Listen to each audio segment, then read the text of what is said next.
¿Por qué nadie es Joan Florville? Nadie quiere ser el blanco de su propio destino.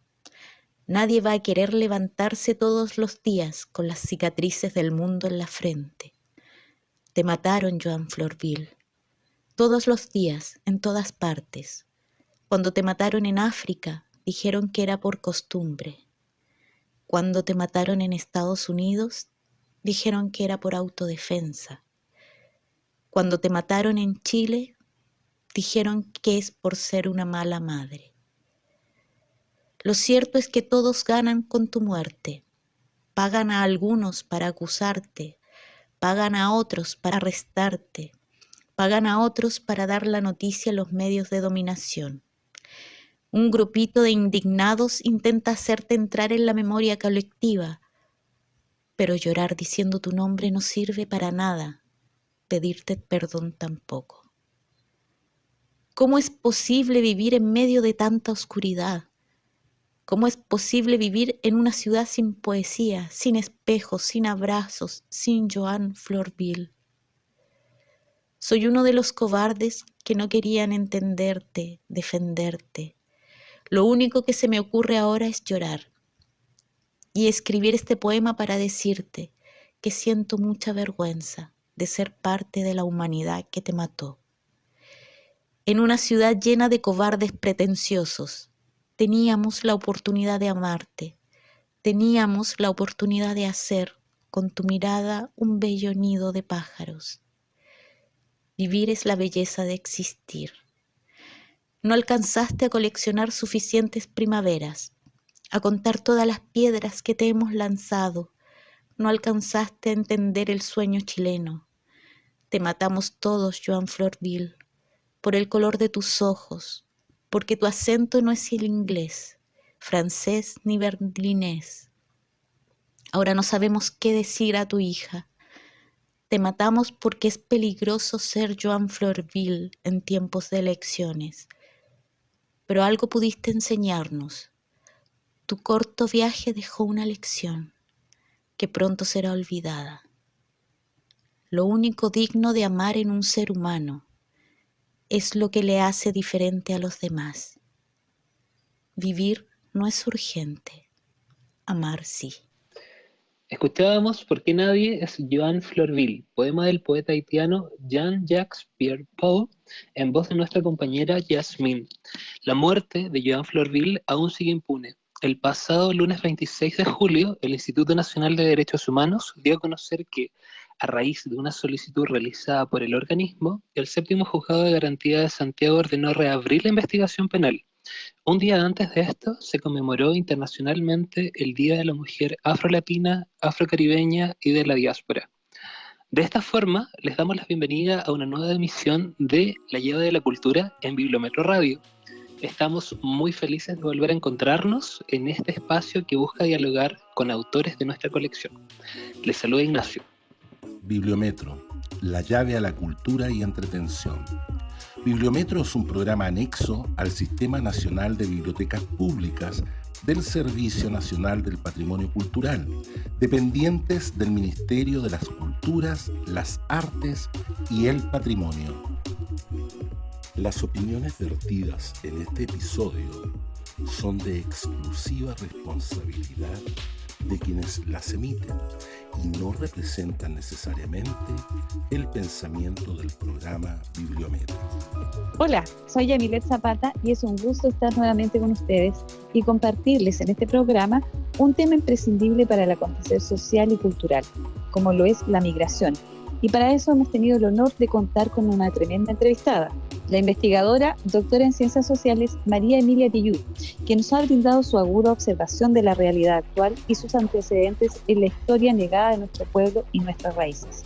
Otra fecha importante de nuestra historia es precisamente el 24 de julio de 1823, cuando Chile se convierte en el primer país americano y segundo a nivel mundial en decretar la abolición de la esclavitud. Hola, mi nombre es Daniela y les quiero dar la bienvenida a esta nueva emisión de Bibliometro Radio. Aparte de nuestra gran invitada, tendremos también excelentes recomendaciones de libros que son parte de nuestra colección bibliográfica y algunas lecturas que queremos compartir con ustedes. Les recuerdo que de acuerdo al plan paso a paso, los siguientes bibliómetros se encuentran disponibles: La Cisterna, Ciudad del Niño, Puente Alto, Pajaritos, Plaza Egaña, Irarrázaval, Bellavista de la Florida, Tobalaba, Franklin, Quinta Normal y Plaza de Armas. Todos en horario de 11 a 15 horas, de lunes a viernes. Los esperamos. Además, recordarles que todos los meses tenemos novedades literarias en Bibliometro. Entra a nuestra página web www.bibliometro.cl y revisa las novedades que tenemos para ti. Les recomendamos utilizar las máquinas de autopréstamos ubicadas en las estaciones Lo Valledor, Cerrillos, Inés de Suárez y Ñuñoa.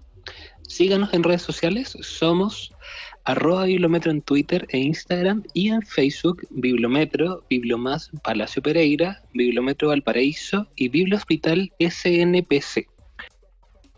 A continuación, les dejamos con la primera parte de la entrevista a María Emilia Tillú, académica de la Universidad de Chile y parte de nuestra colección, con quien conversaremos sobre racismo y sus problemáticas en la sociedad chilena. Hoy hablaremos con la destacada académica María Emilia Tillú. María Emilia Tillú actualmente es profesora titular de la Universidad de Chile en la Facultad de Ciencias Sociales. Posee estudios de filosofía de la Universidad de Chile, estudios de sociología en Francia, estudios de doctorado en Francia y un postdoctorado en la Universidad de Chile. Los principales trabajos de María Emilia han estado vinculados a la gente de la calle, las cárceles, las personas sin papeles en Francia y posteriormente las migraciones y estudios sobre el racismo. Bienvenida María Emilia, muchas gracias por haber aceptado esta invitación de Bibliometro. Nosotros encantados de tenerte acá. Mi nombre es Yasmín y te doy la bienvenida. Estimada Yasmín, es una alegría también estar con ustedes y espero poder contribuir modestamente al trabajo que hacen en Bibliometro. Tremendo trabajo. Muchas gracias. Bienvenida María Emilia, mi nombre es Fernando y vamos a dar comienzo a este cuestionario. Desde el libro Raza Chilena, escrito por Nicolás Palacios allá en 1904, entonces, donde se sostiene que la raza chilena es de una superioridad mayor dada por su mestizaje entre visigodos guerreros y rezos araucanos, en Chile se ha instaurado una mirada racista frente a la relación con la población inmigrante. ¿Cómo influye esta posición tradicional, a sus ojos de investigadora, en el constructo de democracia que precariamente se ha intentado construir desde el Estado? Muchas gracias por la pregunta. Y qué bueno que lo planteé desde, diríamos, ese libro denominado Raza Chilena, que si bien quizás no toda la gente conoce, fue un puntal también importante durante la misma dictadura de Pinochet, tratando de buscarnos o de indagar en nosotros mismos chilenos una suerte de blancura que se dio en el momento de la instauración del Estado-Nación chileno, principalmente. También cuando otros próceres de la época, como Vicente Pérez Rosales, intentaban presentar a Chile como el país donde podían vivir colonos, trabajar gremialmente, organizarse y principalmente venir con el propósito de poblar los territorios del sur, y lo digo entre comillas, mejorar la raza, ¿no? Bueno, ya se habían vivido los procesos de la colonización, ¿no? Y por supuesto personas africanas ya habían llegado a Chile, y lo vinculo con la actualidad porque personas africanas cuyos descendientes, después de muchos años de lucha, lograron hace muy poco tiempo ser reconocidos como el pueblo tribal afrochileno, al que se le negó también un escaño reservado en la constituyente. Entonces, si hago estos vínculos es porque el racismo es histórico en Chile, no es nuevo, se ha manifestado contra los pueblos indígenas en diferentes ocasiones, ¿no? No voy a entrar en todos los detalles, pero no olvidemos los zoológicos humanos, en donde junto con otros pueblos indígenas de la región, se los llevó a París, se los llevó a Bélgica, a Holanda, ¿no? Para mostrar, diríamos, esa suerte de exotismo esclavo y un maltrato que prácticamente los hizo morir a todos en condiciones terribles, salvo el caso de Calafate en el sur, que logró regresar, ¿no? Entonces, estamos frente a un racismo histórico expresado contra los pueblos indígenas y que también se expresa hoy día en boca de personas, ¿no?, que se burlan del mapudungún, que se burlan de las vestimentas ancestrales, que se burlan del hecho de que personas hoy día estén triunfadoras, digamos, elegidas además en la constituyente. Entonces, ante ese racismo histórico que además se manifiesta cotidianamente, el concepto de, comillas, indio, cierro comillas, ¿no?, para expresar el desprecio, la humillación, el castigo también, las violaciones, la persecución, el encarcelamiento, ha continuado, ¿no? No se ha terminado de un día para otro y lamentablemente sigue estando muy arraigado en la sociedad chilena, que se considera a sí misma como una sociedad blanca. Ahora, esto tiene que ver con que en los momentos de la búsqueda de este desarrollo, que podríamos decir más bien un desarrollismo, se busca asemejarse al europeo y por lo tanto el desarrollo se ve en clave blanca y por lo tanto obviamente todo lo que viene después, digamos, como una suerte de pantón de colores, ¿no?, serán examinados de una manera bastante categórica en vínculo con la clase social, los recursos económicos y el posicionamiento que se tiene en el país según el lugar al que se pertenece, ¿no? Es una lástima porque además muchas personas de sectores empobrecidos en este país también se consideran de ese modo, ¿no?, como blancos, en donde los chilenos, por una cuestión identitaria, también aparece como una superioridad que hoy día se ve mucho más claramente desde los años 90 hacia adelante con la llegada de personas migrantes a Chile. Entonces, este racismo histórico al cual me refiero, ¿no?, regresa, ¿no?, yo diría un poco afilando mucho más sus garras contra los pueblos que han llegado de nuestra propia región, ¿no? En primer lugar contra peruanos, bolivianos, ecuatorianos en un primer momento, luego contra colombianos, dominicanos, después haitianos, venezolanos, ¿no? Entonces, lo complicado es que cuando se habla de migración, el imaginario que inmediatamente se arma, ¿no?, o la idea que se construye es una idea contra o negativa contra estos 7 países de donde vienen y donde han llegado las personas de nuestra región. Queda fuera, ¿no?, de ese concepto migrante aquellos o aquellas que se consideran extranjeros, bienvenidos, ¿no?, al país.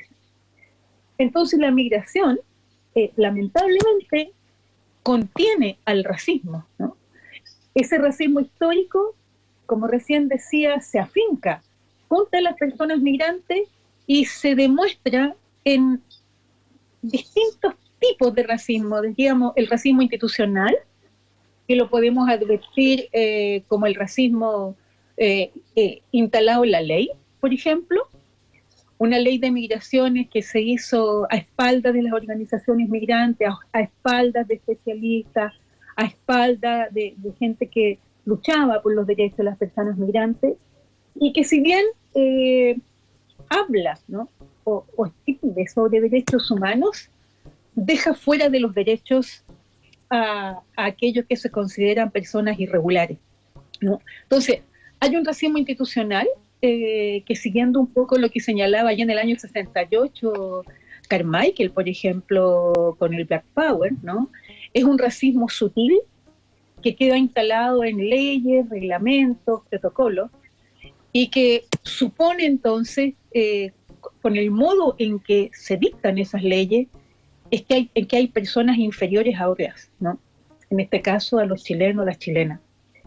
Que lamentablemente ese racismo institucional después se despliega, ¿no?, y se cristaliza en lo que es el racismo cotidiano, es decir, en los encuentros de todos los días, ¿no? En el desprecio, la humillación, los insultos, y bueno, también lo que han sido asesinatos, ¿no? Negligencias médicas, en donde podemos recordar en el 2017 a Joan Florville, ¿no? Pero también a Rebecca Pierre, a Monique Joseph, a Henri Joseph, bueno, la lista es larga. Estoy nombrando fundamentalmente a personas haitianas, pero actualmente esto se manifiesta en las detenciones masivas en el norte de Chile contra personas de Venezuela y en, digamos, la crueldad con que se les ha tratado, sabiendo que, por ejemplo, actualmente entran personas que por hipotermia, ¿no? Y por unos pasos terribles, en donde hay además un dominio por parte de los coyotes, la gente ve amputados sus pies, tanto adultos como niños. Entonces, el espectro es muy grande, porque también ya en el 2018 Piñera llegó diciendo que había que ordenar la casa, y ese orden de la casa implicó entonces el inicio de una nueva ley migratoria y la decisión de expulsiones que comenzaron con las expulsiones de personas haitianas y colombianas, ¿no? Y personas haitianas con un retorno humanitario, muy entre comillas lo digo, ¿no? Que implica que en 9 años no pueden regresar a Chile. Claro. Una suerte de apartheid de parte del Estado chileno.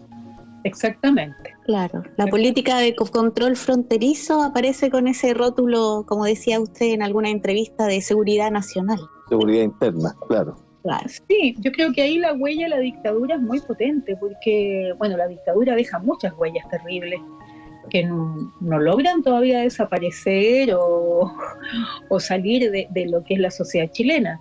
Pero por una parte la impunidad de los hechos, que yo creo que es una característica de las huellas dictatoriales, pero por otra parte esta preocupación de securitización, ¿no? En donde la persona migrante es vista como un peligro, como una amenaza, ¿no? Pero el enemigo externo. Al mismo tiempo como una mano de obra barata. Claro. El Estado no concentra políticas de inclusión, sino en sanciones nomás. Es sancionatorio. En ese sentido, uno podría decir que esta denominada ley migratoria no es más que una ley de extranjería, porque una ley migratoria, por ejemplo, tendría que contemplar a los migrantes chilenos que están en el extranjero. Claro. Ver si hay políticas de retorno, políticas de contribución, por ejemplo, de personas jubiladas, profesionales, intelectuales, que podrían venir también a contribuir, ¿no es cierto?, a Chile, o de estudiantes.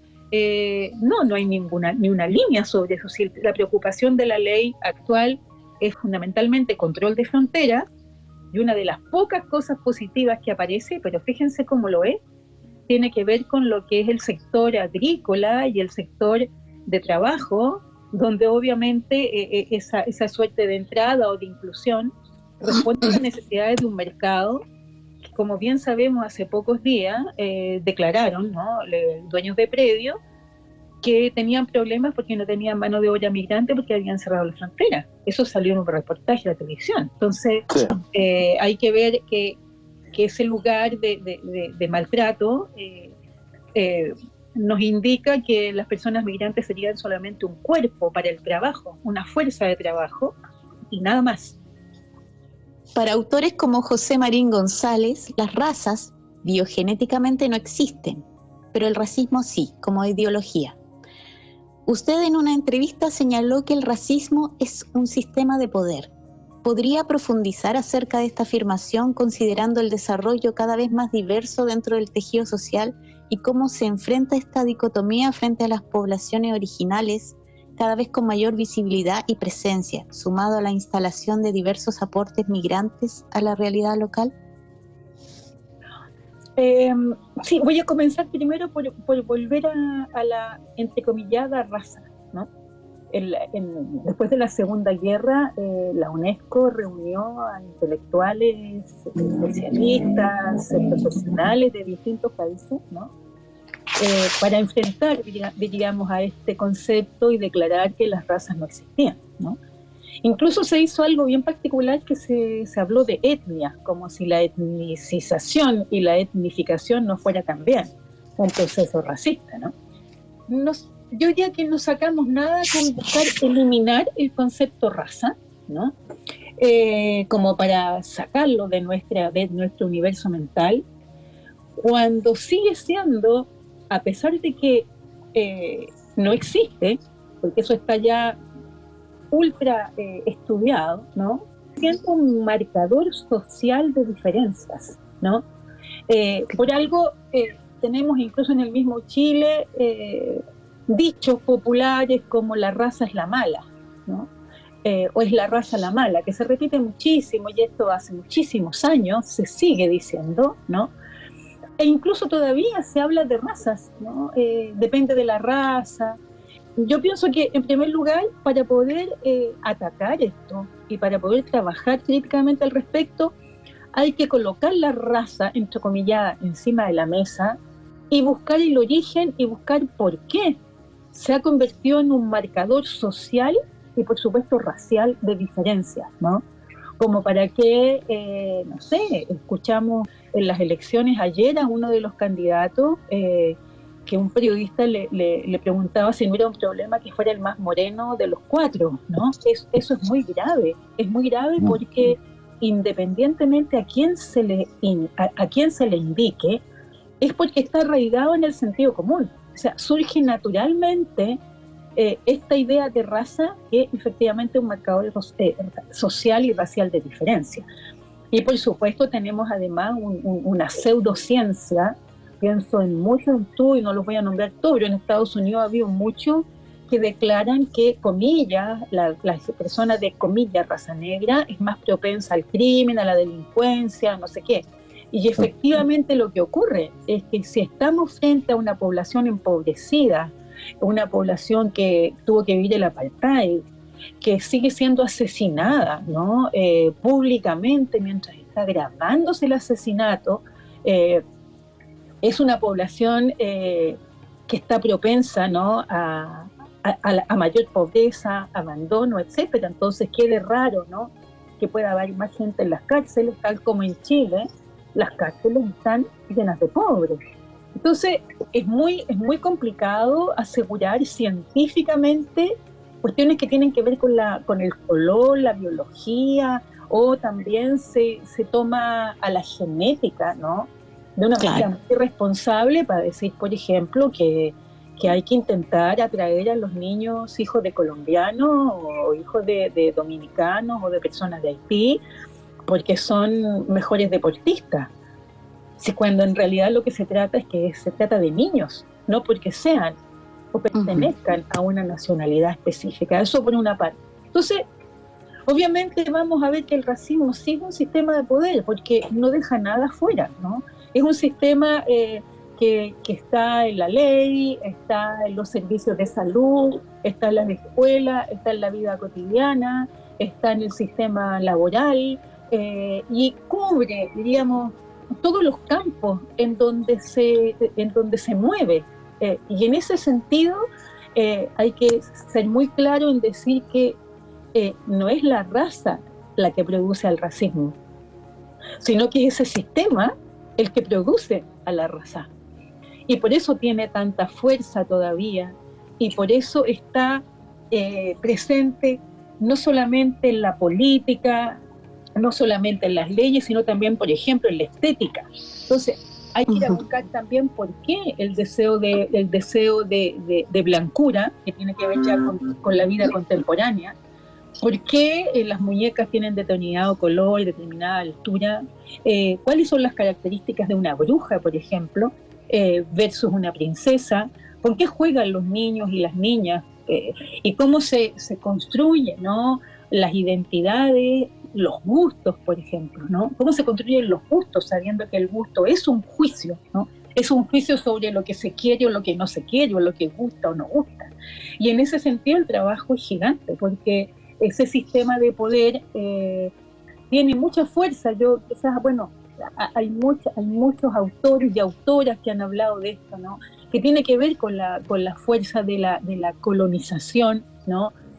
que tiene que pensarse, por ejemplo, en lo que significó la trata transatlántica de esclavos y de esclavas, ¿no?, a nivel mundial, y que ellos y ellas también llegaron a este país, ¿no?, en que aquí hubo personas que llegaron de África, ¿no?, y que defendieron a este país, que después fueron perseguidas, algunos de ellos fueron asesinados, como es la famosa historia de la Laguna de los Negros en Concepción, ¿no? Entonces, ¿de dónde venían? ¿De qué país venían? Bueno, hay que ir a mirar y ver que nosotros tenemos también en nuestra sangre, tenemos también sangre esclava, de la cual deberíamos sentirnos orgullosos, pero el problema está en que lo que ocurrió con el asesinato masivo, con los crímenes de lesa humanidad contra el pueblo africano, nunca ha tenido a nivel mundial, podríamos decir, un reconocimiento real de los crímenes cometidos por parte de los países colonizadores. Una mujer que es la hija de Frantz Fanon, ¿no?, que es una activista y además escritora también sobre estas cuestiones, es una de las cosas que trabaja. Pero si después venimos solamente a nuestra región, a lo que fue denominado por el occidente América Latina, ¿no?, y que tiene que ver con el Abya Yala, con una América Central, con un Caribe tan maltratado, ¿no?, nos deja ver que el racismo, por ejemplo, está instalado en el desconocimiento histórico de lo que se enseña en historia a nuestros niños, a nosotros mismos, a ustedes mismos, a mí, ¿no?, sobre nuestra historia. ¿Qué sabemos de Haití, por ejemplo, ¿no? ¿Cuáles son los conocimientos, los autores haitianos que nosotros leemos? Bueno, yo por ahí coloco algunos como bibliografías obligatorias, pero ahora, porque yo lo aprendí ahora, no cuando era pequeña, no en las clases de historia del colegio. Entonces, la historia, ¿no?, como también las ciencias sociales, la filosofía, contienen al racismo desde hace muchísimo tiempo. Entonces, en ese sentido, efectivamente nos encontramos ante un sistema de poder que es muy difícil enfrentar, y por lo tanto ese enfrentamiento tiene que hacerse de manera interdisciplinaria, ¿no? Pero no solamente desde, comillas, la academia, ¿no? Lo digo un poco intencionalmente entre comillas, porque no puede estar ese lugar alejado de lo que ocurre todos los días en la vida de la gente, mañana, tarde o noche, en el ciudadano, la ciudadana común que está experimentando, por una parte, el racismo, que son las personas que hoy día viven y trabajan en Chile, que están presentes en nuestro país, que forman parte de nuestra clase trabajadora, ¿no? Y por otra parte, las personas chilenas, ¿no?, que lamentablemente a veces de manera involuntaria, otras de manera voluntaria, expresan su racismo en palabras, en gestos, en indicaciones, ¿no?, que señalan a otros seres humanos, mujeres, hombres, niños y niñas, como personas inferiores. Claro, también existe el racismo de la amabilidad, ¿no?, que es más sutil, pero es racismo igual. Sí, yo me hago cargo un poco también de eso, porque lo he dicho muchas veces. Tenemos que escribir algo al respecto, para sacar un articulito, que tiene que ver con el hecho de que se supone que una persona migrante no se la sabe arreglar por sí misma, por ejemplo, ¿no? Y, a ver, aquí me refiero fundamentalmente a la población haitiana, cuyo idioma, cuya lengua es desconsiderada, ¿no? Es también burlada, no reconocida. Yo diría, como ha ocurrido antes, ahora no tanto, con el mapudungún, por ejemplo. Entonces, se señala en repetidas ocasiones que la lengua es una barrera para la comprensión de la cultura, para la comprensión, qué sé yo, del modo de ser en la vida cotidiana, etcétera. Y sin embargo, hemos comprobado en nuestras investigaciones que si una persona de Alemania, o de Finlandia, o de Francia, o de Estados Unidos, tiene que llegar a una posta, ¿no?, a un CEFAM o a un hospital, la gente se reúne para intentar comprender lo que está diciendo cuando no habla el castellano, ¿no? pero no ocurre Claro. así para alguien que habla creol. Eso le ocurrió a Joan, y por esa incomprensión, por esa falta de humanidad, ¿no? La muerte de Joan todavía no está aclarada, ¿no? Porque también, por una parte está la cuestión de la lengua, y por otra parte las cosmovisiones de los países de donde la gente procede. Y como no sabemos cuál es esa cosmovisión, porque nunca la aprendimos, tampoco hay interés, porque hay racismo que está funcionando en las instituciones, por buscar comprender lo que la persona trae consigo, el cómo educa a su niño, el cómo amamanta a su bebé, el tipo de vínculo que tiene con vecinos y vecinas para cuidar a sus hijos. Simplemente es el color de piel, es el origen y es la condición económica que se fortalecen para que un funcionario, una funcionaria o un profesional tome decisiones, ¿no?, sobre la persona, y decida discrecionalmente lo que va a ocurrir con ella o con sus hijos. Entonces, la cuestión de la amabilidad en el caso de gente con muy buena voluntad, y eso es innegable, ¿no?, tiene que ver muchas veces con que se precisa algo así, ¿cómo lo diría yo?, como explicar las cosas varias veces porque la persona no entiende.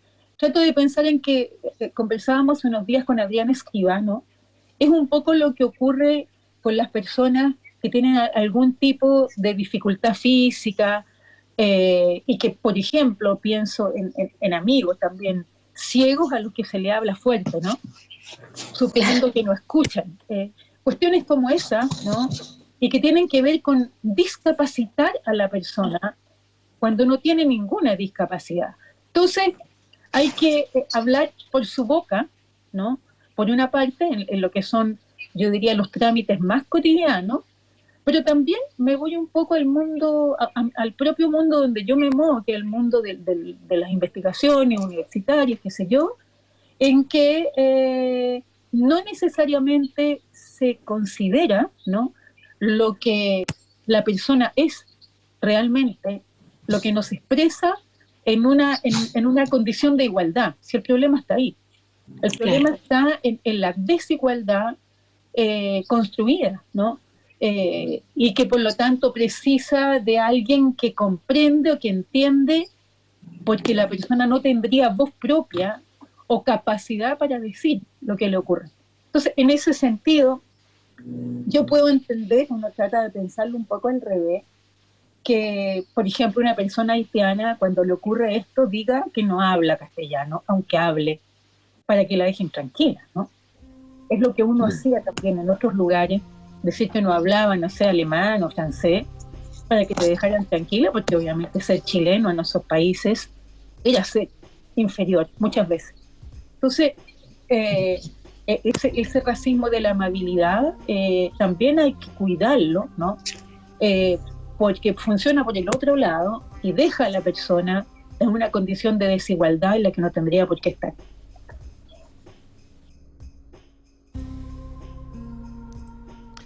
Desde la colección de Bibliometro es posible acercarse a las temáticas que hemos develado en esta entrega.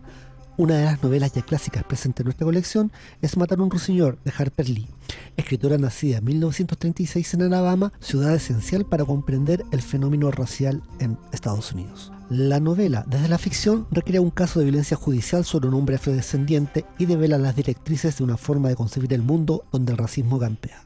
Harper Lee, íntima amiga y colega de Truman Capote, y a quien incluso acompañó en la investigación que dará origen a la novela A Sangre Fría, edita su novela en 1960, recibiendo el premio Pulitzer de ficción en el 61, y la obra es llevada al cine el año siguiente obteniendo 3 premios Oscar.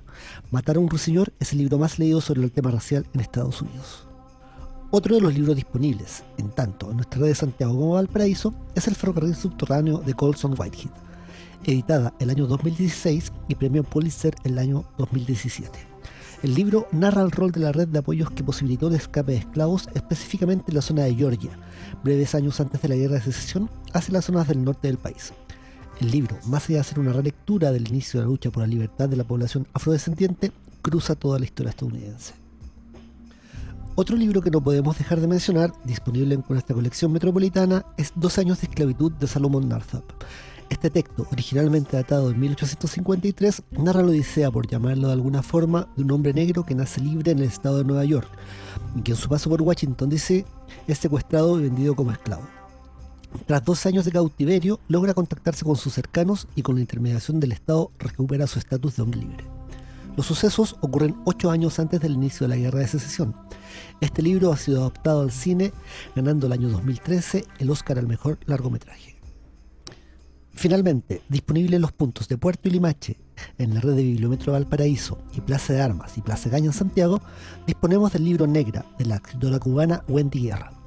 Editado en el año 2013, es definido como una novela afrofeminista, donde racismo, feminismo, cimarronaje y santería se entrelazan en una trama que cruza continentes y que tiene lugar en una sociedad eminentemente machista, donde estos conceptos se hacen evidentemente inconvenientes. En esta primera parte de nuestra entrevista a María Emilia Tellú, la investigadora nos cuenta sobre los orígenes socioculturales de la discriminación y la estigmatización de las personas que nuestra sociedad históricamente hubo acuñado, con momentos históricos como la dictadura militar, donde se realientan y hace uso de las ideas supremacistas para fines socioeconómicos del régimen. Ahora, antes de continuar con la segunda parte y final del conversatorio, nuestro compañero Ender Andrades nos leerá un fragmento del libro Racismo en Chile, la piel como marca de la inmigración, también de autoría de María Emilia Tellú.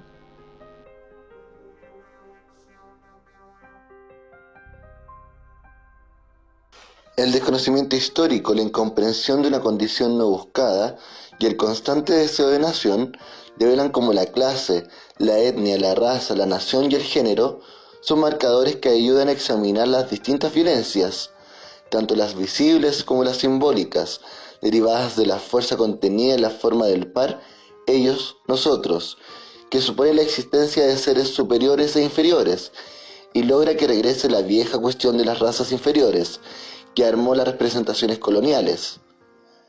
Las sociedades contemporáneas, atravesadas por la fuerza de este inconsciente colonial, que hace presente la ausencia de la colonia y el colonialismo, develan la paradoja del presente, advirtiendo que mientras más las escenas coloniales parezcan alejarse en el tiempo, más su carácter traumático e imperecedero destila su violencia contra los migrantes abandonados a la suerte de su explotación, su compraventa, su trata, su tráfico o sus desplazamientos, sean estos regulares o irregulares. Ellos y ellas son los enemigos que cuestionan al nosotros, o sea, a los que moralmente buenos se agrega la etnización, una burda ficción política derivada de la instauración del Estado Nacional, del mito del origen y de la identidad, que produce el nacionalismo que se cruza problemáticamente con los otros, justificando la propia superioridad jerárquica. La nación entonces será de quien determine una organización política y construya un potente sentimiento de pertenencia. Profesora, ¿podría profundizar en el racismo cotidiano, entendido como aquel casi invisible y normalizado en situaciones tan triviales como el humor? ¿Y qué relación existe entre sexualización y racismo? Un tema que aparentemente toca más profundamente a mujeres migrantes y que puede haberse exacerbado en este contexto de pandemia. Usted comenzó por el humor, si no me equivoco, ¿no? Claro, en alguna... Sí, parto por ahí. Yo considero que el humor es una muy buena manera de hacerle frente a la brutalidad de la vida de hoy. O sea, a nadie le cabe duda de eso, ¿no? Tanto cuando lo escuchamos de parte de humoristas que nos hacen muy bien, tanto cuando nos reímos de nosotros mismos, ¿no? Sin embargo, cuando se trata del racismo, tiene como varias aristas. Una en que hay que hablar y hablar, digamos, en una cercanía, yo diría, no solamente de amistad, pero una cercanía comprensiva con las personas migrantes para que nos cuenten lo que les pasa cuando se ríen de ellos, ¿no? Se ríen de ellos por el acento, se burlan de ellos, qué sé yo, porque la lengua es otra lengua, se burlan de ellos porque por el ritmo de las frases, como si, a ver, voy a decirlo así, el parámetro está dado por los chilenos, o sea, los chilenos y las chilenas hablamos bien, todos los demás hablan mal, porque tiene que ver con el lugar que se tiene en esa seguridad, porque ha llegado, ¿no?, este otro que construimos como inferior, de que nosotros y nosotras somos superiores. Entonces, que una persona migrante hable muy bien, pienso por ejemplo en personas peruanas, también bolivianas, también colombianas, ¿no? El hecho de que hable muy bien puede ser motivo de crítica, ¿no?, y de burla, ¿no?, para imitar su manera de hablar o intentar adivinar si se está ante un colombiano, un venezolano o un dominicano, por ejemplo. Pero el humor puede ir mucho más allá, y es lo que ha ocurrido a veces con parodias que se realizaron en la televisión. Fue hace muchos años, ¿no?, que nosotros nos querellamos por el modo en que se trataba, y aquí voy a pasar a la segunda parte, al cuerpo de las mujeres colombianas, ¿no? Y aquí ya estamos, diríamos, mezclando el racismo que vehicula el humor con lo que le ocurre a las mujeres migrantes. Si hay una persona que lo ha pasado mal en este país y que lo pasa mal en este país por el hecho de ser migrante, son las mujeres. Porque dependiendo de la nacionalidad, ¿no?, en primer lugar se le otorga una suerte de nicho laboral. Eso es lo primero que voy a decir. Entonces se supone que todas las mujeres peruanas son, y se instala entonces la condición laboral que deberían tener o que tendrían que tener, ¿no? Y así sucesivamente todas las mujeres colombianas son.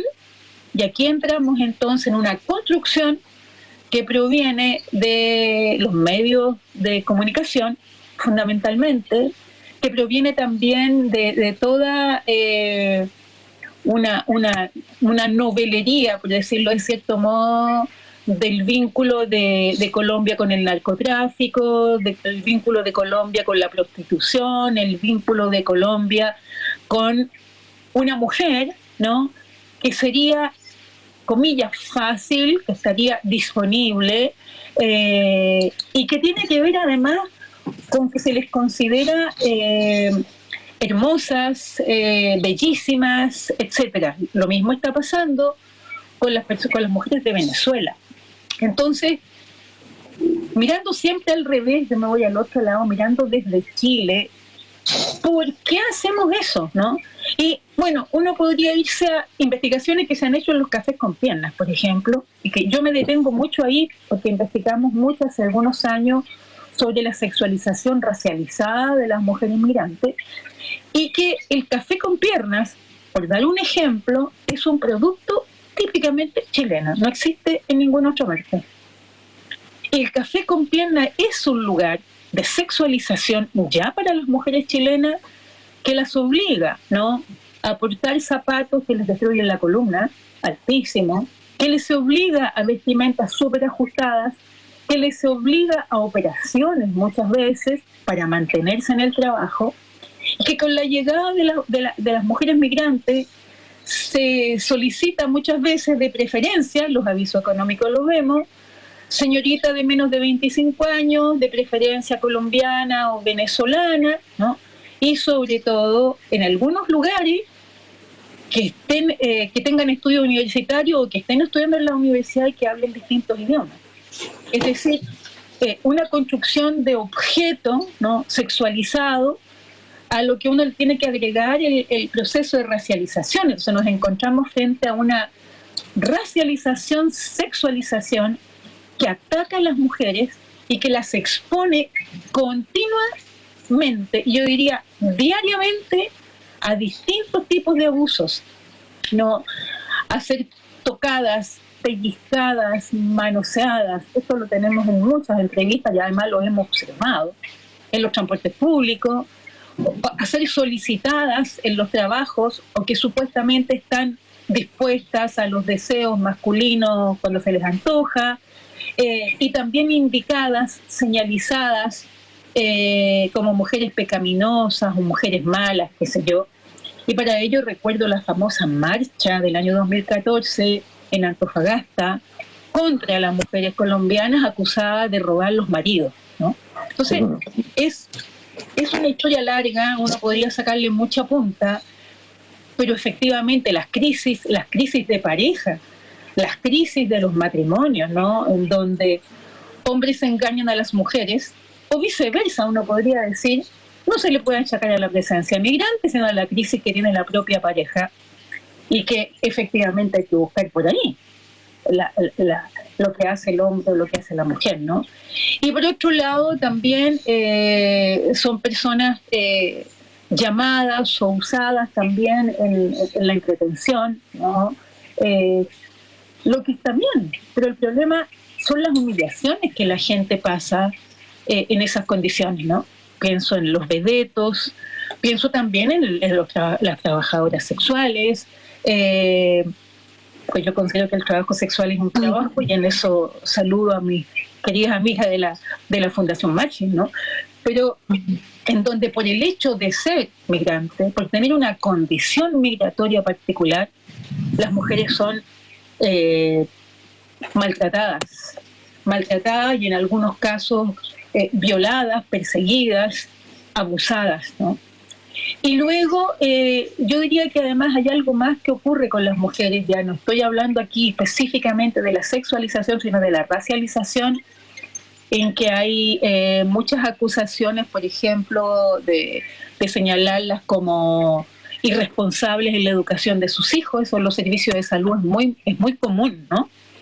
Y que conduce al hecho de que profesionales que pueden ser psicólogos, psicólogas, profesores también, profesoras o trabajadoras sociales, tomen decisiones discrecionales, por ejemplo, para quitarles a sus hijos y llevarlas a las instituciones colaboradoras del Sename.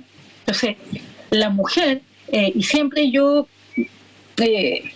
pienso en Joan, ¿no? Pienso en Joan porque quizás hace una de las cosas más terribles que hemos podido observar, porque ella vivió, diríamos, la acumulación de todos estos actos de crueldad por ser madre, por ser pobre, por ser inmigrante, por ser haitiana, por ser negra y por no hablar castellano.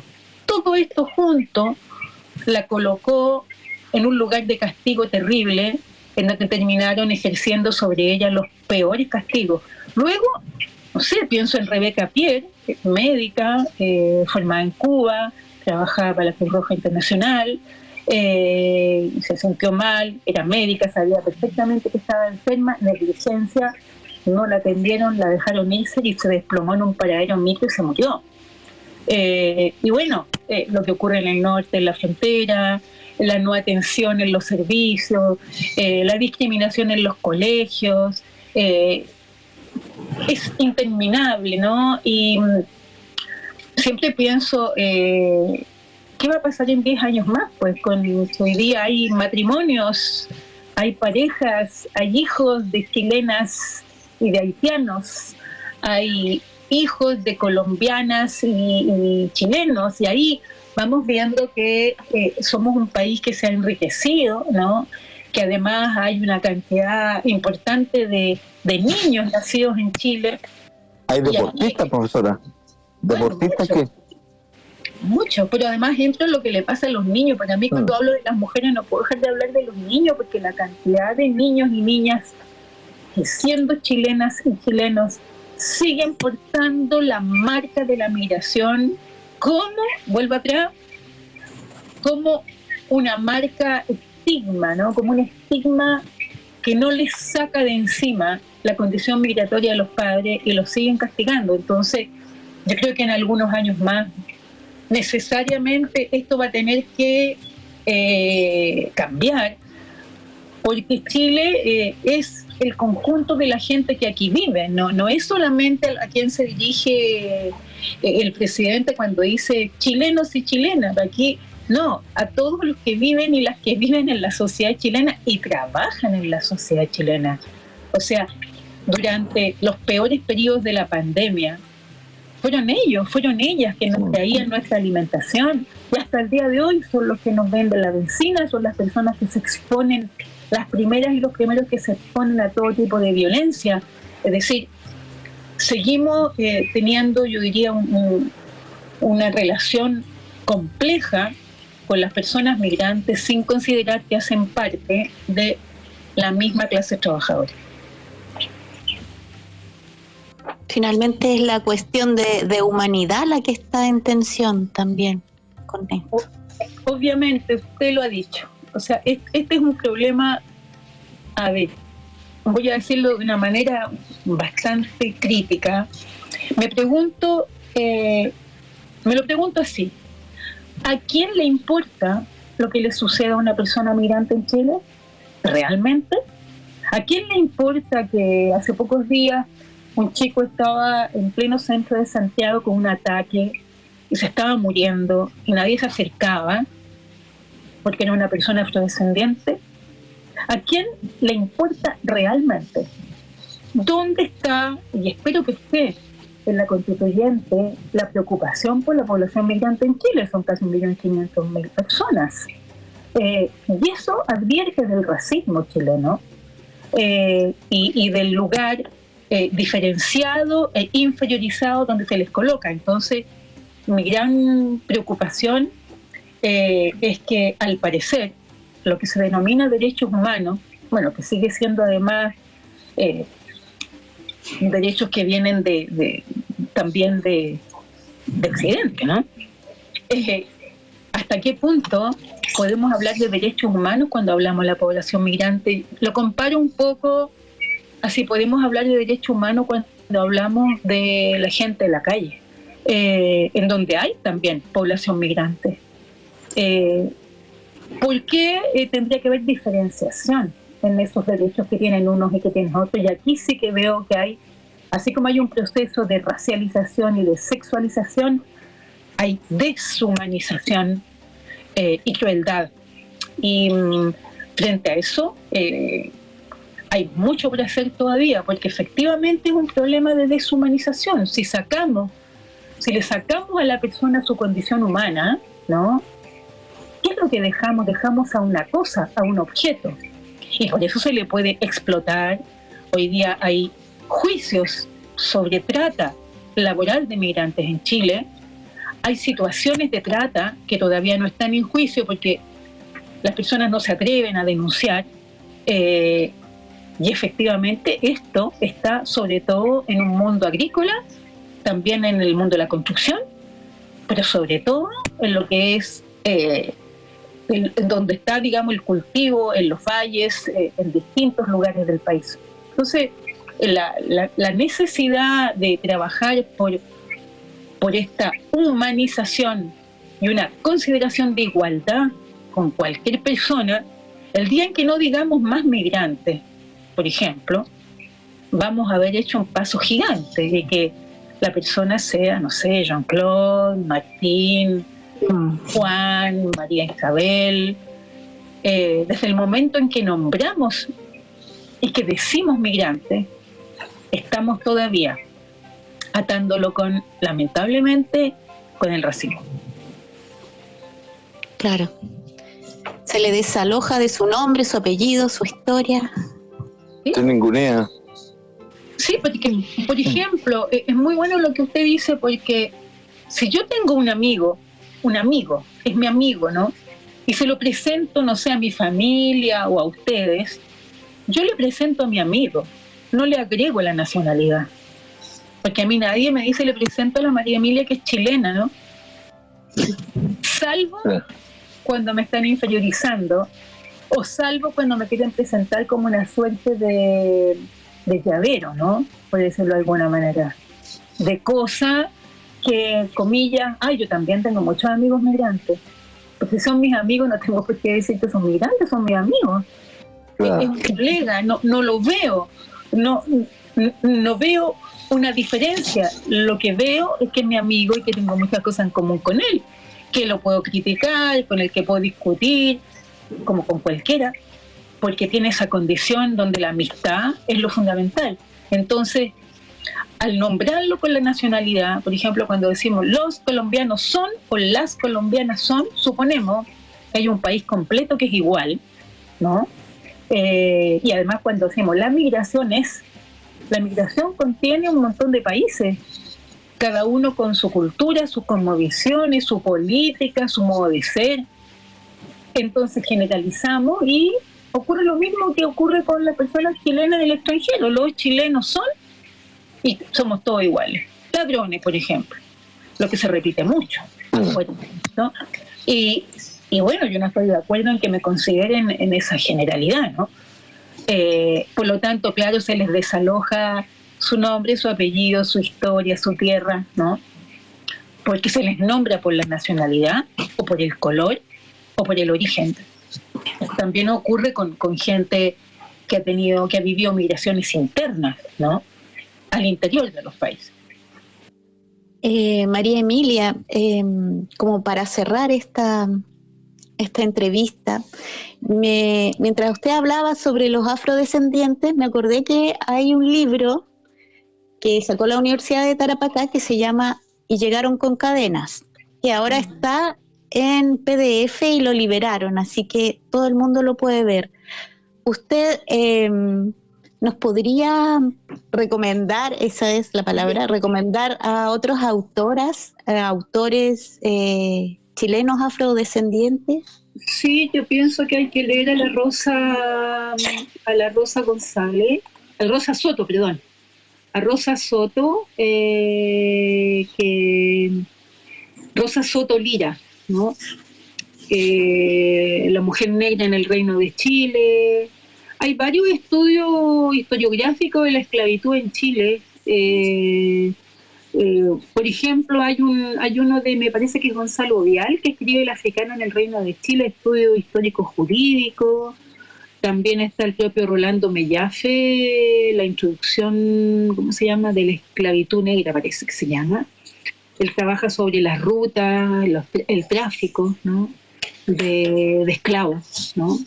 Y bueno, la tesis nacionalista de Nicolás Palacio ya la conocen. Uh-huh. Y luego está también lo que han trabajado, por ejemplo, Milén Molina, que fue candidata constituyente en el Distrito 1, que lamentablemente no pasó nada, ¿no? Y cuando uno entra, digamos, a lo de Milén Molina, ya entramos en la actualidad para ver lo que ocurre con los escaños, lo que ocurrió con los escaños para afrodescendientes. Y yo diría que está lentamente, sobre todo en la Universidad de Tarapacá, creo que también en Arturo Prat. En Arturo Prat uno podría comenzar a trajinar para ir buscando algunos libritos al respecto, ¿no? También están, yo diría, a ver, creo que los tengo por aquí, sí, los tengo aquí al lado de la mano. Por ejemplo, está del Lumbanga, Memorias Orales de la Cultura Afrochilena, de Cristian Báez Lascano. Está La Presencia Africana en Chile, de Virginia Vidal. Está de Raimundo Contreras, El motín de esclavos del Prueba y la Laguna de los Negros de Concepción, Prueba entre comillas, y la Laguna de los Negros de Concepción. Y encontramos, bueno, en los cimarrones, pues estamos justamente pensando en ellos, ¿no? Los cimarrones de Palenque, Guerreros de la Libertad, en donde hay algunos escritos al respecto y bueno, cimarrón, que es tan interesante, ¿no?, que se refiere a ese nombre como el animal que fue doméstico y que al verse liberado huye y se vuelve salvaje, ¿no? Entonces, de a poquito pienso que hay que ir trajinando en una literatura distinta, y si bien me voy a salir de Chile, creo que hay que comenzar a leer autores haitianos, ¿no?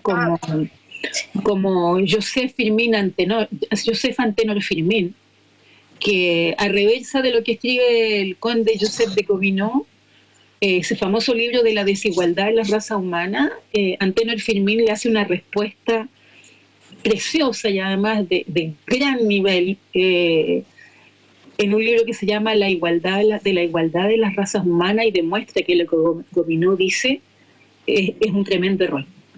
Entonces, por ahí de a poquito, y bueno, después tenemos todas las escritoras bolivianas, pero hay una literatura que hay que revisar en las mexicanas, en, no sé, la Luciana Gandini, hay que leer a las brasileras también, a los brasileros, pienso en Geraldo Covitinga, bueno, en fin, tengo tantos nombres en la cabeza, empezar por ir a buscar digamos, en los escritos chilenos, como esto que les nombré, y que tienen que ver con la historia de la esclavitud en nuestro país, e ir a buscar qué pasó y por qué se les trató de esa manera y cuáles son las huellas que han dejado los descendientes que tienen, y bueno, esta lucha hermosa de las compañeras, los compañeros que están, digamos, en la lucha de los afrochilenos en el norte. Eso.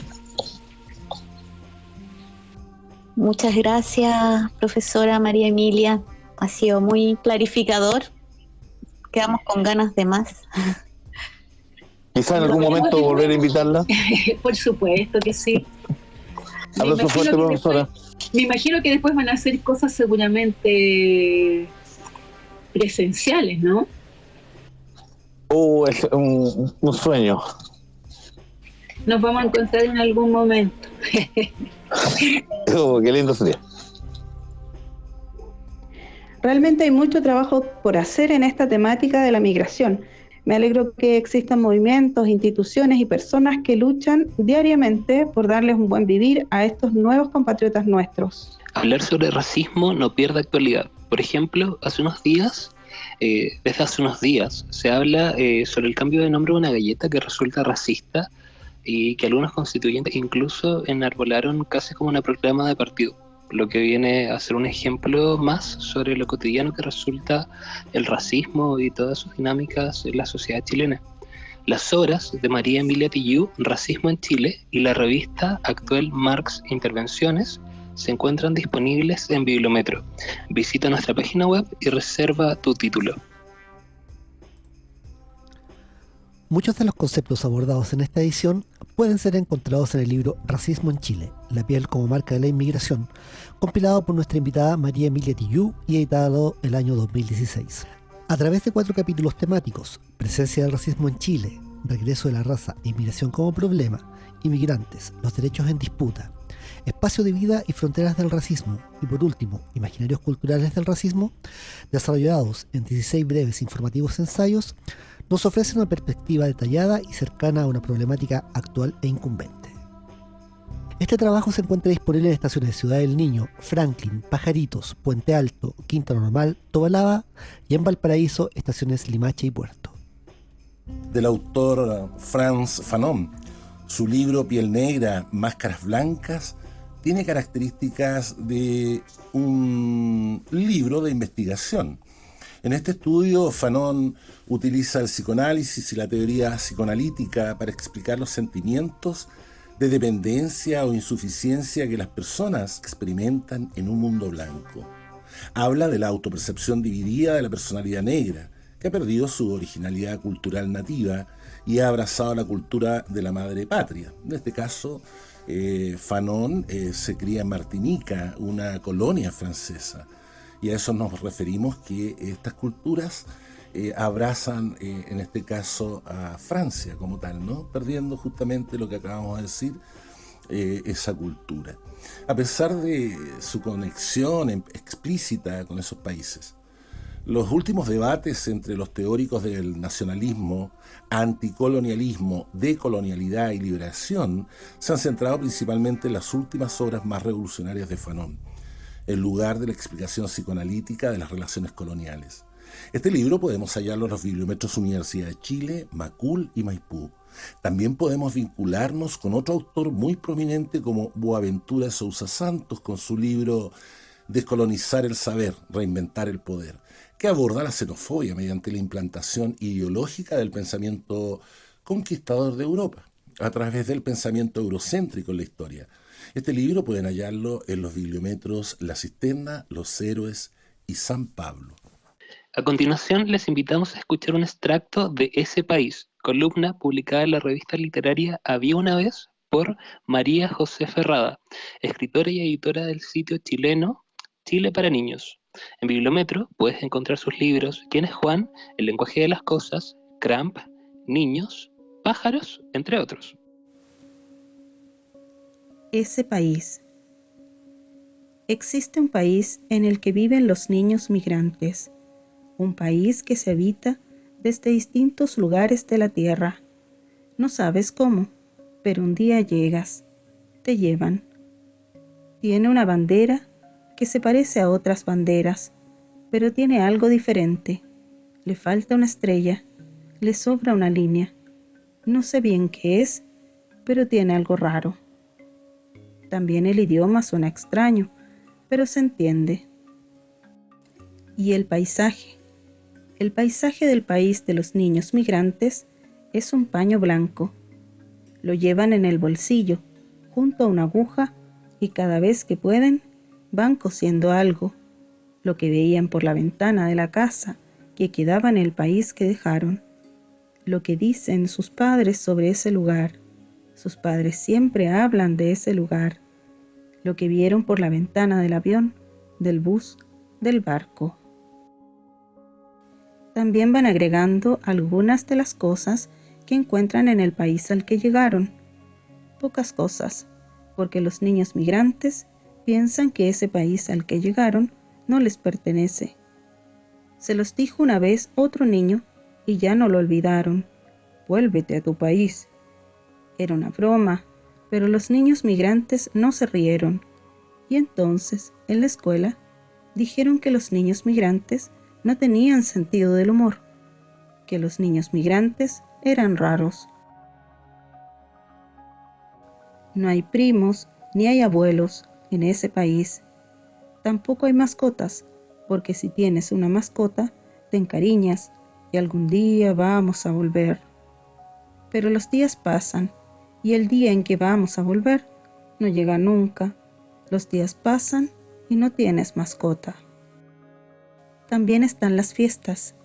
A las fiestas del país de niños migrantes va mucha gente que se parece a ellos, porque están ellos y están los demás. Eso antes no lo sabían, pero lo aprendieron al llegar. En las fiestas conversan, se ríen y comen la comida de allá. Esa comida se hace con ingredientes que traen los que vienen. Esa comida es la mejor del mundo. Eso dicen sus padres. Pero los niños migrantes piensan que ellos no han probado la comida de todo el mundo y que tampoco podrían hacerlo, porque el mundo es un lugar grande, demasiado grande, y ellos son pequeños. La fiesta avanza y de pronto, aunque esté sonando la música, aunque estén hablando, se produce un silencio. Los padres de los niños migrantes piensan que ellos no lo notan porque son niños, pero ellos sí lo notan y saben perfectamente que esos silencios son unos agujeros que los mayores llaman nostalgia. Los agujeros duelen, sobre todo cuando sopla el viento, pero se aprende a vivir con ellos. Eso se lo dijo a un niño migrante su hermana mayor, y éste se lo dijo a todos los demás. Otra cosa, los habitantes del país de los niños migrantes ponen mucha atención a sus propias palabras y a su forma de vestir, porque no les gusta llamar la atención de los demás. Se esfuerzan mucho, muchísimo, hasta que un día lo logran y ese día se forma un segundo agujero. Y habían esperado tanto, tanto la llegada de ese día, que no entienden por qué no es un día alegre. Como suele suceder, el tiempo pasa, también en este país. Y entonces los niños migrantes comprueban que sí, que los agujeros duelen, sobre todo cuando sopla el viento.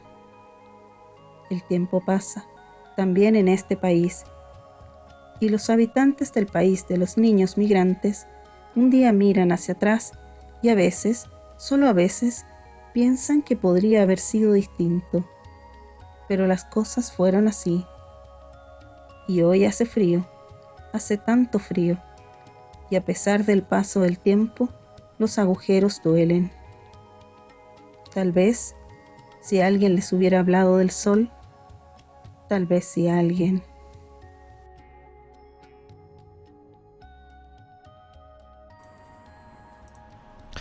Sin duda que muchos de los problemas que pueden devenir de concepciones sesgadas pueden ser revertidos con una buena lectura, y si esta es hecha tempranamente, el sentido crítico de los más pequeños puede desarrollarse mucho más fácil.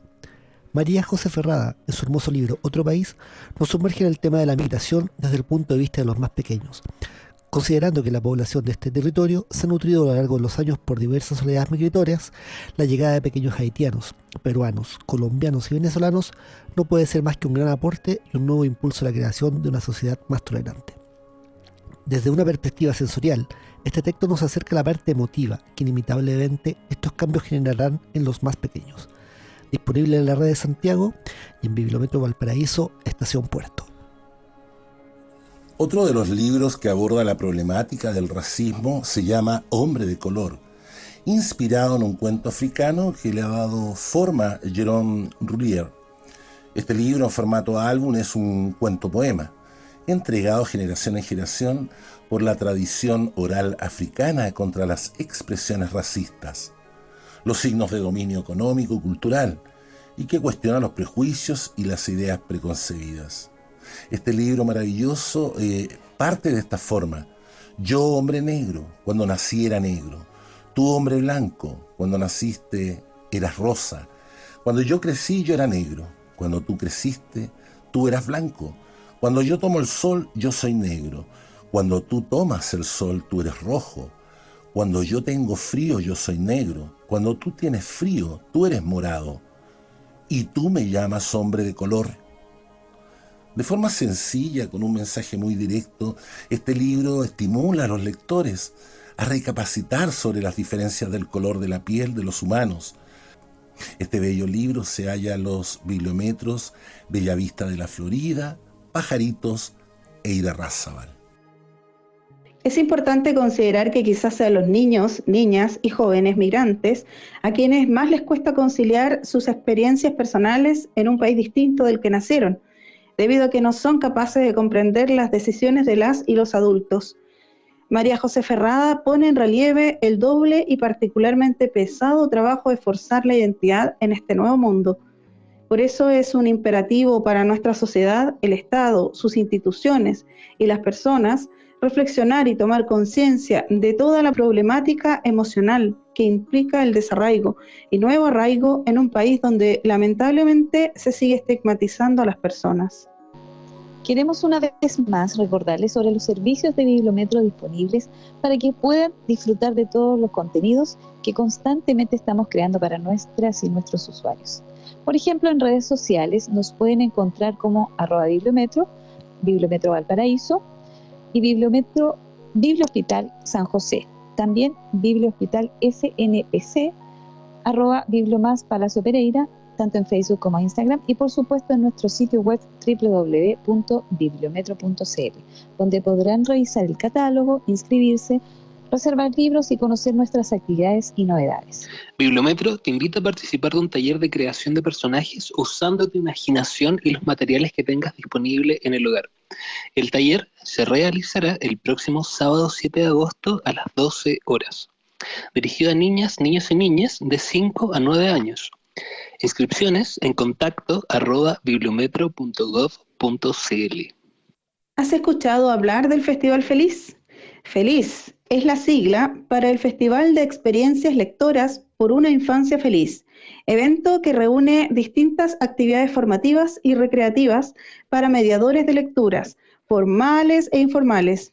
Desde el 1 al 22 de agosto estará disponible con experiencias lúdicas que combinan la lectura, el yoga y las emociones e instancias formativas en torno a las mismas temáticas. Inscripciones en la web www.lupaconsultoras.cl. Escucha nuestras ediciones anteriores que incluyen entrevistas a Elisa Loncón, Gabriel Salazar, Alejandra Matus, entre otros.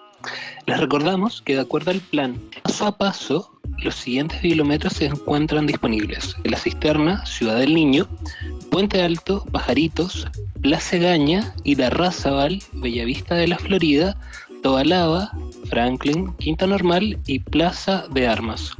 Todos en horario de 11 a 3 de la tarde. De lunes a viernes te esperamos. Les agradecemos su preferencia y esperamos poder encontrarnos en una próxima oportunidad. Que tengan un excelente día. Me despido. Esperamos que hayan disfrutado de este programa de Bibliometro Radio y volvamos a encontrarnos muy pronto. Hasta pronto.